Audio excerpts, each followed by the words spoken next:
A paz do Senhor, meus amados irmãos. Eu sou o evangelista Kleber Ludani, da Assembleia de Deus Ministério de Taubaté, aqui na cidade de Tremembé. Por motivo de segurança e precaução, nós estamos reunidos hoje aqui, no meu escritório, no meu humilde escritório, aqui na minha casa, para tratarmos de assuntos relacionados à Palavra de Deus. Nós estamos evitando de nos reunirmos no templo por causa de tudo isso que vem acontecendo com a nossa humanidade nos dias de hoje, esse vírus mortal que tem assolado muitas famílias, dizimado muitas vidas e também tem tirado a nossa liberdade, inclusive a nossa liberdade de culto, mesmo que provisoriamente, e para cooperar também com as autoridades, cooperar também com as outras pessoas, com a sociedade, com o governo. Nós resolvemos preparar hoje a nossa aula da Escola Bíblica Dominical, num caráter diferente, num formato diferente, mas com conteúdo relevante para a nossa edificação espiritual. Eu sei que os irmãos aqui da nossa igreja de Santana, do Ministério de Taubaté, especialmente da cidade de Tremembé, gostam muito da Escola Bíblica Dominical. Então, para não deixar os irmãos na mão, nós preparamos aqui uma aula para estarmos tratando no dia de hoje. Então você que tem uma Bíblia, pega a tua Bíblia, pega a tua revista da Escola Bíblica Dominical, papel e caneta, e nós vamos comentar um pouco acerca da lição de número 12, dia 22 de março de 2020, Jesus, o homem perfeito. Amém? E eu louvo a Deus por esse tema, pelo Senhor ter iluminado o nosso pastor Claudionor de Andrade, para nos trazer esse assunto para ser estudado, entre nós, irmãos. Porque é um assunto complicado, meus irmãos. Falar sobre Jesus, o homem perfeito, e tudo que trata essa lição, divindade, humanidade de Cristo, é um assunto que tem sido debatido através dos séculos, durante toda a história da igreja. Existiram vários grupos que negam a divindade de Cristo, outros grupos negaram a divindade de Cristo, e outros grupos negam a união das duas naturezas, divina e humana de Cristo. Então hoje, de uma forma mais sintetizada, nós vamos estar comentando a respeito tanto da divindade, como também da humanidade, e também da perfeição espiritual e moral de nosso Senhor Jesus Cristo, porque são os tópicos principais que devem ser abordados na nossa revista. Então, vamos estar orando para que nós possamos estar mergulhando na maravilhosa palavra do Senhor. Fecha os teus olhos, soberano Deus, amado e querido Pai. Estamos diante do Senhor, de uma forma humilde, clamando pela Tua graça, a Tua bondade, a Tua misericórdia, abrindo a nossa mente, o nosso entendimento, para tratarmos de assuntos relacionados à Tua palavra. Que o Teu Espírito esteja em nosso meio, trabalhando em nossos corações e nos ajudando a compreender as verdades daquilo que o Senhor deseja compartilhar conosco nessa manhã. Tudo isso que nós oramos a Ti, no nome do Senhor Jesus. Amém. Graças a Deus. Meus amados irmãos, a revista de hoje, a lição de hoje, número 12, Jesus, o homem perfeito, ela começa tratando sobre um assunto bem polêmico, que é a questão da divindade de Cristo. Por que é um assunto polêmico? Nós estamos acostumados a ouvir falar que Jesus é 100% Deus e 100% homem. Hoje é comum, mas nem sempre foi assim. Houve muitos debates cristológicos para tratar sobre esse assunto, principalmente no começo da era da igreja. Houve concílios durante a história da igreja para também debater esse assunto entre os teólogos, e esses concílios, os debates cristológicos que houveram, foram bons para resumir a doutrina cristológica, mas também gerou algumas heresias e alguns hereges que ficaram muito conhecidos, principalmente porque envolvido nessa questão da teologia. Então houve debates cristológicos entre movimentos que surgiram. Os ebionistas, que era grupo de judeus e cristãos, houve debate cristológico entre os docetistas, que eram seitas gnósticas, que vieram, acho que surgiram antes de Cristo, mas que tinham força, eram muito fortes na época de Cristo e batia de frente contra a igreja, principalmente essa questão da doutrina da divindade de Cristo. Houve também o arianismo. O arianismo foi uma teologia que surgiu no século IV, com um presbítero de Alexandria chamado Ário, que negava a divindade de Cristo, ensinando que Cristo era apenas uma criatura, um homem criado por Deus. Essa doutrina foi condenada no Concílio de Nicéia, em 325. Ário foi condenado, essa doutrina foi extinta, mas tomou forma novamente há alguns anos atrás, com John Tavis Ruff, fundador do Testemunho de Jeová, onde a doutrina ariana acabou se tornando a base teológica da Testemunho de Jeová, embora eles escondam isso. Mas quando você aperta e conversa um pouquinho teologicamente falando com ele, você percebe muitos traços da teologia ariana no meio da teologia dos Testemunhos de Jeová. Houve também concílios que foram desenvolvidos na história da igreja para poder chegar a um denominador comum entre a relação homem, Jesus Deus, e a união dessas duas naturezas. Vamos ver para o Concílio de Calcedônia, foi um dos maiores, e o Concílio de Nicéia, no ano 325 depois de Cristo. Nesse concílio foi debatido de forma exaustiva a questão da divindade de Jesus. Mas ainda assim, meus irmãos, eles definindo a questão dessa questão da divindade, da humanidade de Cristo, durante toda a história da igreja sempre houve os hereges, os falsos profetas que se levantaram ou foram instrumentos de Satanás para tentar desmistificar essa doutrina bíblica e fundamental para a igreja. Eu volto a repetir, essa doutrina é bíblica e é fundamental para a igreja. Por quê? Porque se Cristo não fosse Deus, fosse apenas um homem, logo apenas um homem teria morrido naquela cruz. Logo, nós ainda estaríamos nos nossos pecados. Mas ele é Deus, 100% Deus e 100% homem. Mas nós precisamos fundamentar isso. Nós precisamos dar corpo a essa doutrina. E dentro do tempo que nós temos para tratarmos desse assunto hoje, eu queria fazer algumas observações importantes em relação à divindade de Cristo. E eu não vou ler os textos, mas vou citar alguns textos. Depois você pode pegar esse vídeo e também pesquisar esses textos para dar corpo no seu argumento, porque nós precisamos conhecer essa doutrina, fundamentar essa doutrina à luz das Escrituras, porque, meus irmãos, hoje é grande o crescimento da seita. Aqui em Tremembé, Testemunho de Jeová está crescendo demais. Os adventistas estão crescendo demais. A nova era está crescendo demais. E outros grupos, outras seitas também estão crescendo demais. Inclusive a maçonaria também. Então nós temos que conhecer bem as Escrituras, fundamentar as doutrinas bíblicas, para que nós possamos defender a nossa fé diante de todos aqueles que pedem acerca dela. Então, algumas observações importantes sobre a divindade de Cristo são necessárias nesse nosso estudo dessa manhã, para que você fundamente a tua doutrina, para que você alicerce o teu conhecimento, para que você esclareça algumas dúvidas, para que você possa se sentir seguro e também defender a sua fé. Primeiro, a Cristo são atribuídos nomes divinos.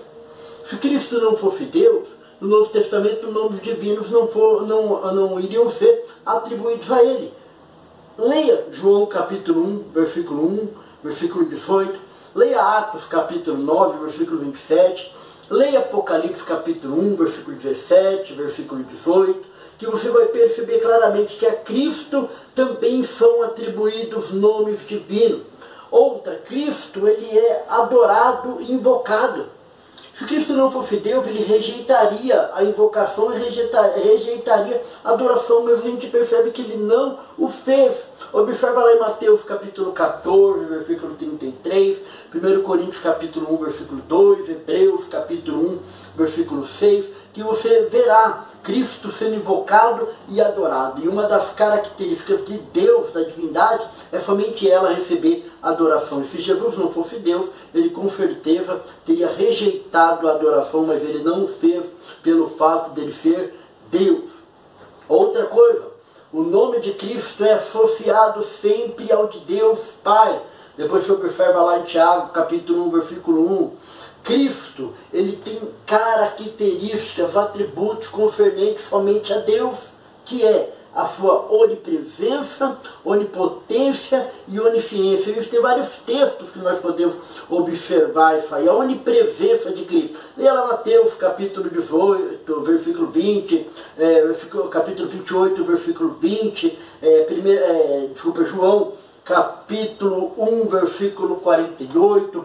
Tu vai ver lá Jesus quando começa a comissionar os seus discípulos, ele chega André, depois vem Natanael, ele fala que havia visto Natanael, estou parafraseando, tá? Havia visto Natanael debaixo da figueira, mostrando a tua onipresença, que Cristo está em todos os lugares. Nós observamos textos também, onde ele mostra a tua onipotência. Lembra quando o mar ficou revolto, as ondas cresceram, e os discípulos se amedrontaram? Pois não, Jesus foi lá com toda a calma e foi de pé e falou: aquieta-te, mostrando o seu poder sobre tudo, inclusive sobre a natureza. Nós podemos observar também a tua onisciência.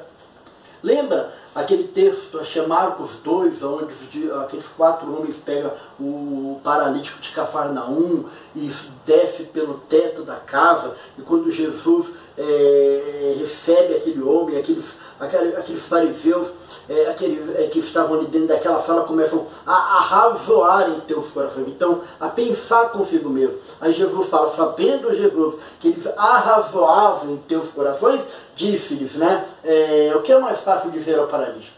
Estão perdoados os teus pecados, ou levanta-te e anda?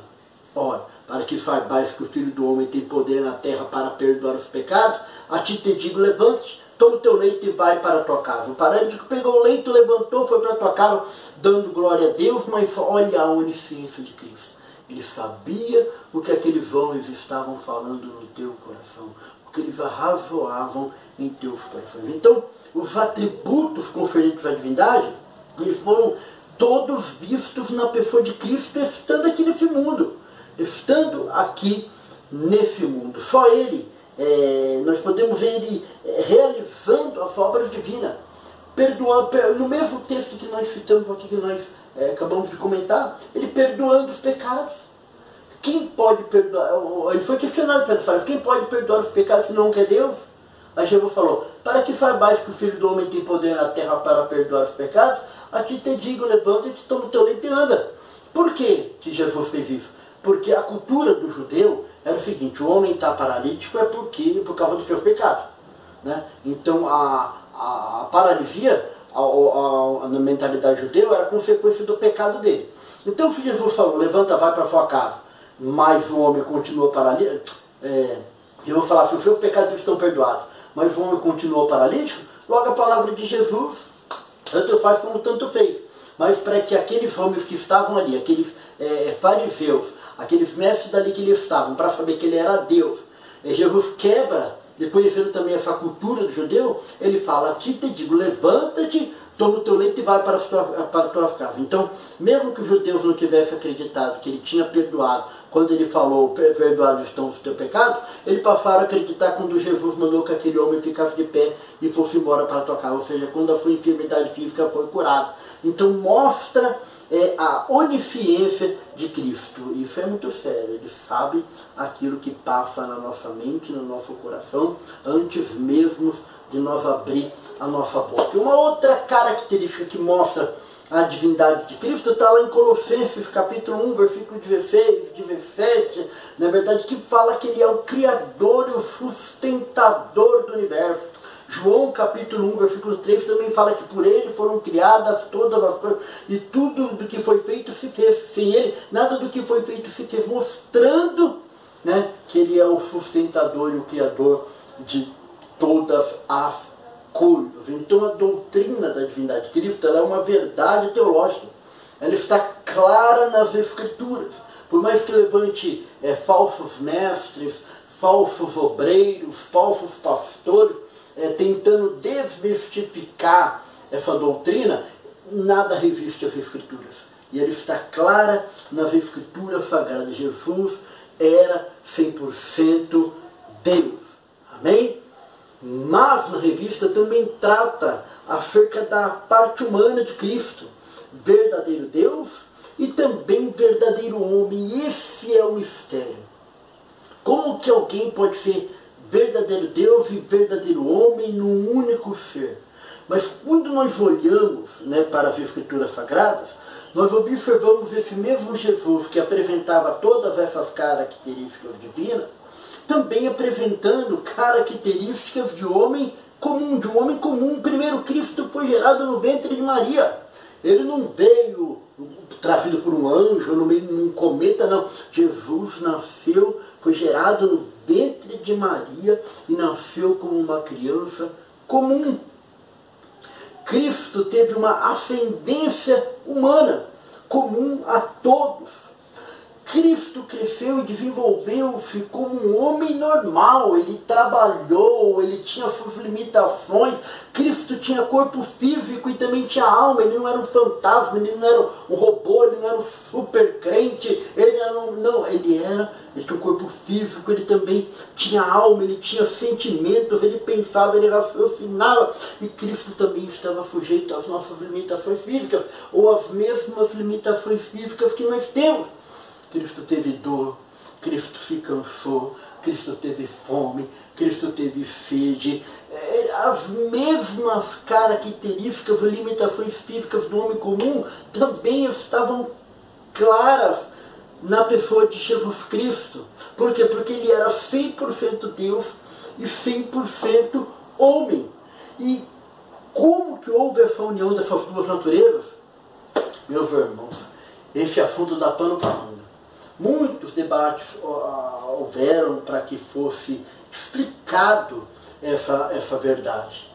Na verdade, foi que quando nós pegamos o texto de Filipenses, um texto muito usado para poder defender essa doutrina, principalmente capítulo 2, a partir do versículo 5, Paulo ali está resolvendo um problema na igreja, um problema de divisão. Alguns se achavam superiores aos outros. Ele começa falando que cada um considere os outros superiores a si mesmo. Aí no versículo 5 do capítulo 2, não é que ele apela, mas ele começa a usar, segundo os estudiosos, parte de um sermão cristológico que era entoado pela igreja primitiva. Não sei se isso é fato, mas independente do que seja, Paulo começa a usar, apelar para o exemplo de Cristo, para que aquelas pessoas seguissem o exemplo de Cristo. Paulo começa falando no versículo 5, tenha que haja em vós o mesmo sentimento que houve também em Cristo Jesus. Ele continua falando, porque sendo em forma de Deus, não teve por usurpação ser igual a Deus. Ou seja, não considerou que ser igual a Deus era algo que ele devesse se apegar, mas esvaziou-se a si mesmo. E achado em forma humana, foi obediente até a morte e morte de cruz. Meus irmãos, tem 4 verdades que nós aprendemos acerca da humilhação de Cristo, 4 graus da humilhação de Cristo nesse texto que eu tenho que compartilhar com os irmãos. O primeiro grau da humilhação de Cristo. Cristo era Deus junto ao Pai. Estava ali desfrutando da glória que ele tinha junto ao Pai. E quando ele esvaziou-se, a teologia da kenosis, né, o esvaziamento de Cristo, ele não deixou de ser Deus. Ele esvaziou-se da glória que ele tinha junto ao Pai. Tanto que em João capítulo 17, versículo 5, quando ele está na presença dos discípulos, ele ora ao Pai dizendo assim, Pai, glorifica-te a ti mesmo com a glória que eu tinha contigo antes que o mundo existisse. Ou seja, ele estava rogando aquilo que era dele, aquilo que ele deixou para poder vir aqui e encarnar em um corpo humano. Ele deixou a glória, o privilégio, a honra que ele tinha junto ao Pai e veio aqui encarnar em um corpo humano, o primeiro grau da humilhação dele. Esvaziou-se a si mesmo, vindo a ser servo, tornando-se semelhante aos homens. Tem coisa mais humilhante para Deus do que se tornar um homem? É difícil, né? Então foi isso, o primeiro grau da humilhação. Ele esvaziou-se a si mesmo, vindo a ser servo, tornando-se semelhante aos homens. Mas esse foi o primeiro grau.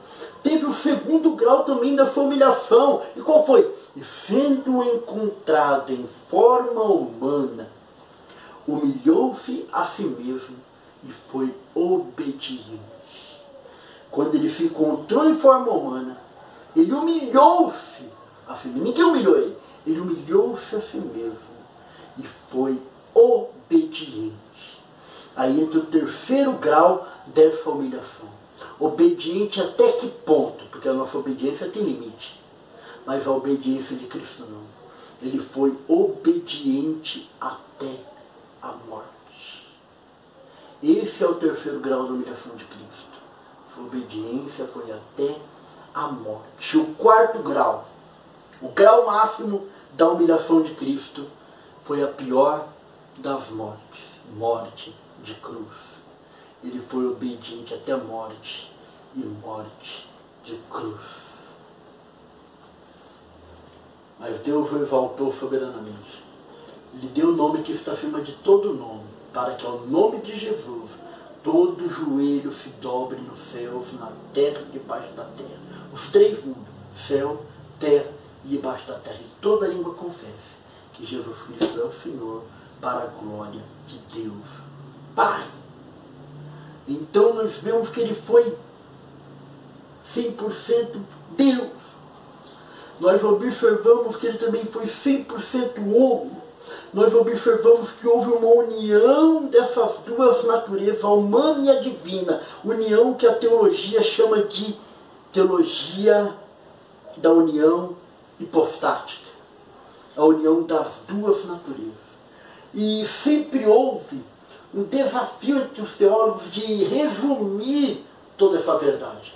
Até que apareceu um teólogo chamado Anselmo de Canterbury, do século XI, que ele deu a seguinte definição, explicando o porquê da união hipostática, o porquê que ela foi necessária e por que Jesus teve que ter um corpo. Ele fala que a satisfação pelo pecado deveria ser proporcional ao pecado. E ninguém poderia prestar essa satisfação a não ser Deus, porque só Ele é santo e puro e imaculado. E por outro lado, ninguém deveria fazer senão o homem, porque o homem que era o pecador. E se só Deus poderia fazê-la, e se só o homem deveria prestar essa satisfação, então necessariamente deveria fazê-lo quem fosse ao mesmo tempo Deus e ao mesmo tempo homem, a saber, Jesus Cristo, 100% Deus e 100% homem. Houve a união das duas naturezas. E você deve estar pensando como que Jesus está no céu hoje. Ele está da mesma maneira que ele subiu. Como que ele subiu? Lembra que ele falou para Tomé, toca aqui, põe as mãos, põe a mão aqui. Dessa mesma forma, com as marcas dos cravos, com a marca dos pregos, com a marca da lança que o transpassou. Em Atos capítulo 1, quando ele está sendo levado aos céus, depois de dar as últimas instruções para os seus discípulos, a Bíblia diz que os anjos se colocam ao lado daqueles homens e falam, varões galileus, porque estáis olhando para o alto. Esse mesmo Jesus que viste subir virá dessa mesma maneira, com a marca dos cravos, com a marca da lança que o transpassou, com a marca dos pregos nas mãos e nos pés, com as vestes salpicadas de sangue, para que nós possamos contemplar o amor que ele derramou sobre cada um de nós. O sangue derramado para nos resgatar do nosso pecado e nos dar vida e vida em abundância. Essa união entre Deus, divindade, essa união entre o homem, essa junção das duas naturezas tornou em Jesus o homem perfeito, mas uma perfeição espiritual e moral. Jesus foi perfeito, tanto no falar, Jesus foi perfeito no agir, Jesus foi perfeito no pensar. Mesmo com a nossa natureza pecaminosa, mesmo com as nossas falhas, nós devemos procurar seguir o exemplo de Cristo. Nós não somos divinos, nós não somos 100% Deus e 100% homem. Nós somos homem carregando a semente do pecado limitado, mas devemos procurar seguir o exemplo de Cristo. Ser puro, ser imaculado, ser repreensível, tanto no falar, quanto no pensar, como também no agir. Amém, meus irmãos? Que Deus possa abençoar a sua vida. Que Deus possa plantar no teu coração e regar a semente que foi semeada na manhã de hoje. Eu clamo a Ti, eu rogo a Ti, eu peço a Ti, Nos ajude em oração.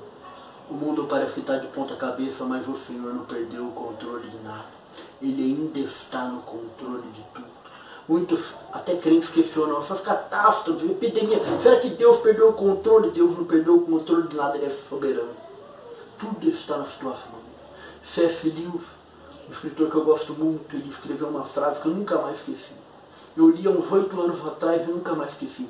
Ele diz que Deus sussurra em nossos prazeres, mas grita em nossas dores, e que a dor é o megafone de Deus para despertar o mundo solto.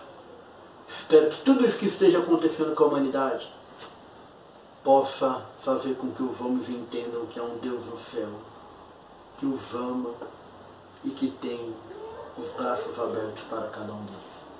Que Deus abençoe a sua vida, que Deus abençoe a sua família, que Deus te guarde debaixo das tuas fortes mãos, que Deus te livre